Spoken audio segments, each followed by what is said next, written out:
Hey guys, this week I want to talk to you about finding the middle ground. And by that, I mean thinking about your diet from a long-term perspective and not something that's either boom or bust. Okay, so common thing that I find with a lot of people over the years is they're either super restrictive, okay? They're on their diet, they're following everything to an absolute T, they're not going wrong, they're aiming for perfection, okay? Or that's happening, and maybe that can they can stick to that for 2 weeks, 4 weeks, 6 weeks, however long, okay? Usually not much longer than 8 to 10 weeks. However, something goes wrong, their life gets in the way. You've got a work event, a holiday, something coming up, and suddenly you can't be rigid and as restricted as you have been. So suddenly you eat some foods that are not on your plan, they're off plan, they're not the kind of foods you want to be eating or should be eating. You suddenly feel extremely guilty, you feel awful, and then basically things just go haywire from there, and then one bad meal turns into 2 bad meals, turns into a day of bad eating, a week of bad eating, and then you've just lost all your momentum. Okay, so what I find is a lot of people, it's either boom or bust. Okay, it's either perfection or they're completely gone off the wagon. Okay, so it's great or horrendous. And what I'm trying to emphasize here is that I'd rather you don't seek perfection, you just aim for good, okay, or better than it has been, and allow yourself room for mistakes and things that are not on plan, and not to feel bad about that, because you've got to understand that you're never going to be perfect with your diet, you're never going to be perfect with your training. Nothing is ever going to go exactly to plan. So you have to understand that from the outset. So I don't want you to think about your plan as something rigid, set in stone, that can't be flexible. I want you to be able to have guidelines, have an understanding of what you should be eating, have an understanding of how much you should be eating, but at the same time have some flexibility there so you can actually live your life but still make progress. And that's the important thing. You can't just eat what you want whenever you want, because that never works for anyone, and that hasn't worked for you before. It doesn't work for me.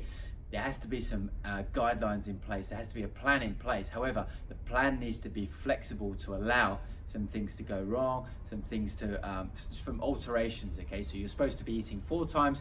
You missed a meal. What can you do? I can increase the amount of food I ate in my last meal to make up the calories I missed, for example. Okay, so don't seek out perfection with your food. Focus on being good, okay, and better than you were, and making improvements on a weekly basis. Okay. Now, when it comes to your nutrition, the other thing I want to focus on here is the fact that you shouldn't be constantly restricting and being in a calorie deficit for any longer than 12 to 16 weeks. Okay, if you're on the leaner side and you actually haven't got as much body fat to lose, you need to be maybe taking breaks a little bit more frequently. If you've got a bit more to lose, 12 to 16 weeks is the absolute limit, and you're not going to go any longer than that before you have some kind of break from your diet. Now, these have been called diet breaks. I like to call them a deficit break, because although it's a break from what I'm saying is you're not going to take a break from your diet in so much as you're just going to go and eat junk for a couple of weeks. What I want you to do is increase the number of calories you're eating, but still maintain some of the basic principles of your diet, which means eating the right amount of protein, making sure you're trying to get most of your food from whole food sources, making sure you're minimizing liquid calories still. However, instead of maybe restricting calories to only 1800, maybe we're going to find your maintenance calories, which in the text I've shown you how to work that out, and you're going to bring your calories up and eat at a level that maintains your weight and your body fat. Okay, so that's important. Now, the reason you're going to do this is because dieting is stressful on the body, and it causes a number of physiological and psychological adaptations that start to slow your metabolism down.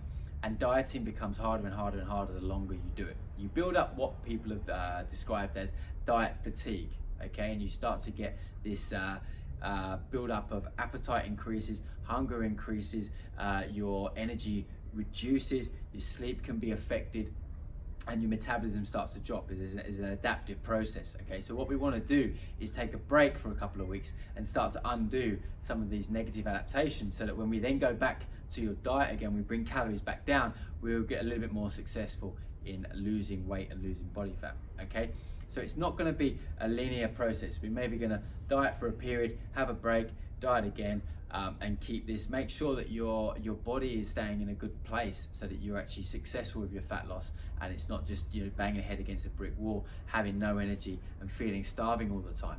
Okay, so a deficit break, generally speaking, is about 10 days, 10 to 14 days.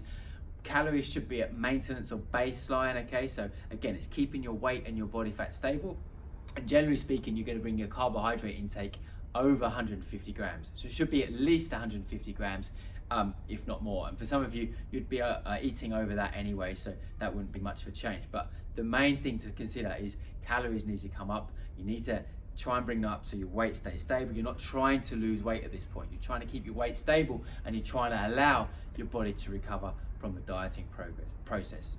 Okay, so some important points there. Don't seek perfection with your food. Make sure it's not boom and bust, okay, but you're thinking about improvement over time.